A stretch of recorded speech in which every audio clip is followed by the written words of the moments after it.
Hi viewers, welcome to our channel. இன்றைக்கி நம்ம சேனலில் இட்லி தோசைக்கு தொட்டுக்கிற மாதிரி ஒரு சட்னிங்க 5 நிமிஷத்தில் பண்ணுற மாதிரி ரொம்ப சுலபமாக கேப்சிகம் வச்சு சட்னி பண்ண போகிறோம்.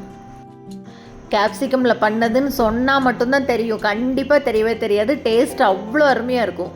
சூப்பரான இந்த ரெசிபி எப்படி பண்ணுறதுன்னு பார்க்குறதுக்கு முன்னால் இப்போ தான் நம்ம சேனலை ஃபஸ்ட் டைம் பார்க்குறீங்கன்னா கண்டிப்பாக சப்ஸ்கிரைப் பண்ணிவிட்டு பாருங்கள். கூடவே பக்கத்தில் இருக்கிற பெல் ஐக்கானில் ஆல்ங்கிறத தட்டி விடுங்க. ஸோ நான் போடுற வீடியோ எல்லாமே உடனுக்குடனே நோட்டிஃபிகேஷனை வந்துடும். வாங்க இந்த குடமிளகாய் சட்னி எப்படி பண்ணுறதுன்னு பார்க்கலாம். இதுக்கு ஒரு வாணலியில் முதல்ல எண்ணெய் சேர்த்துக்கலாம். 1 டேபிள் ஸ்பூன் அளவு எண்ணெய் சேர்த்துக்கிறேன். இப்போ எண்ணெய் நல்லா சூடான உடனே இது கூட 1 டேபிள் ஸ்பூன் அளவு கடலைப்பருப்பு சேர்த்துக்கிறேன். கூடவே 1 டேபிள் ஸ்பூன் அளவு உளுத்தம்பருப்பு, 2 பருப்பும் சேர்த்துட்டு இது கூட ஒரே ஒரு பச்சை மிளகாயை நீட்டமாக கீறி சேர்த்துக்கலாம். இப்போ இந்த 3ஐயும் லேசாக அப்படி வறுத்து விடலாம். 10 நிமிஷமே அதிகங்க இந்த சட்னி பண்ணுறதுக்கு. ஆனால் டேஸ்ட் அவ்வளோ அருமையாக இருக்கும்.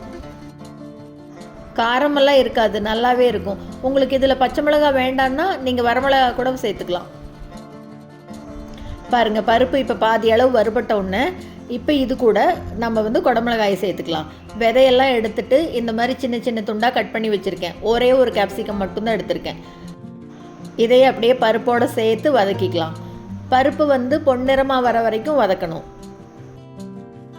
குடமிளகா ரொம்ப வதங்கணும்னு இல்லை, பருப்பு கலர் வர வரைக்கும் வதக்கினா போதும். இட்லி தோசை ரெண்டுக்குமே நல்லா இருக்கும் தொட்டுக்க, சூப்பராக. பாருங்கள், பருப்பு அப்படியே பொன்னிறமாக வருது பாருங்கள், கலர் மாறி இருக்குது, தெரியுதா? இந்த அளவு வறுபட்டதுன்னா போதும். இப்போ அடுப்பை ஆஃப் பண்ணிடலாம்.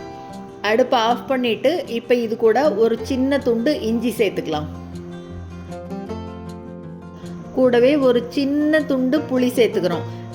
நெல்லிக்காயை விட சின்னதாக இருந்தால் போதும். கொஞ்சமாக புளி சேர்த்துட்டு இந்த சட்னிக்கு தேவையான அளவு உப்பும் சேர்த்துக்கலாம் கூடவே. அடுத்ததாக இப்போ இது கூட கொஞ்சமாக நல்லா ஃப்ரெஷ்ஷாக கட் பண்ண கொத்தமல்லி தழையை கொஞ்சம் சேர்த்துட்டு இது எல்லாத்தையும் அப்படியே கலந்து விட்டுடலாம். அடுப்பு ஆஃப் பண்ணிட்டு தான் இதெல்லாம் சேர்த்துருக்கோம். வாணலியோட சூட்டுக்கே இந்த மல்லித்தழை புளி இதெல்லாம் வதங்கிடும். அந்த அளவு வதங்கினா போதும். இப்போ இதெல்லாம் நல்லா கம்ப்ளீட்டாக ஆறுனதுக்கப்புறமா ஒரு மிக்ஸி ஜாருக்கு மாற்றிட்டு கொஞ்சமாக ஒரு 1/4 டம்ளர் அளவு தண்ணி சேர்த்து பாருங்கள், நல்லா சட்னி பதத்துக்கு இந்த மாதிரி அரைச்சி எடுத்துக்கணும். எவ்வளோ சுலபமாக இருக்குது பாருங்கள் இந்த சட்னி.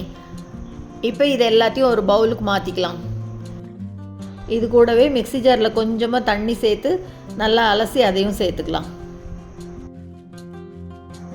நல்லா கலந்து விட்டுட்டு இப்போ கடைசியாக இதுக்கு ஒரு தாளிப்பு போட்டுடலாம். இந்த சட்னிக்கு ரொம்ப தண்ணி சேர்த்துற வேண்டாம். பாருங்கள், இந்த அளவு இருந்ததுன்னா சரியாக இருக்கும்.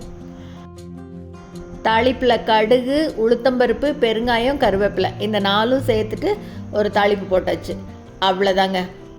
ரொம்ப ரொம்ப டேஸ்ட்டாக ஒரு டிஃப்ரெண்ட்டான சட்னி இன்றைக்கி அரைச்சாச்சு. இட்லி தோசை எதுக்கு வேணால் தொட்டுக்கலாம், அட்டகாசமாக இருக்கும். சூப்பரான இந்த கேப்சிகம் சட்னியை நீங்களும் செஞ்சு பார்த்துட்டு மறக்காமல் கமெண்ட்டில் சொல்லுங்கள்.